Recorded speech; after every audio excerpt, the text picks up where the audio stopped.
यावेळी तुम्ही म्हणूनच काय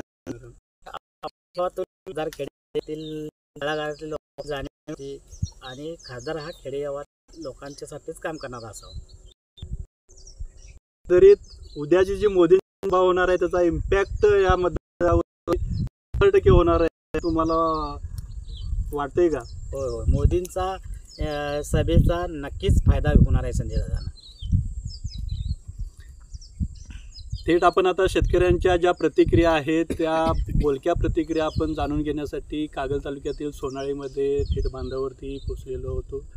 तर या ठिकाणी जो डोंगराळ रंगामध्ये जे पाण्यामुळे जे झालेला कायापालट आहे, पाण्यामुळे जी आपण बघताय ती जी हरित क्रांती जी अवतरलेली आहे ते केवळ या कागल तालुक्यातील जे मातबर नेते होते त्या नेत्यांच्या योगदानामुळेच अवतरलेले आहे असंच या शेतकऱ्यांच्या भावना आहेत। आणि उद्याची जी सभा होणार आहे ती पंतप्रधान नरेंद्र मोदी यांच्या सभेचा जो इम्पॅक्ट आहे तो निश्चितच या लोकसभा मतदारसंघावरती जाणवेल अशीच परिस्थिती या मतदारसंघाची आपल्याला पाहायला मिळते। लक्षात ठेवा, मान गादीला खरं मत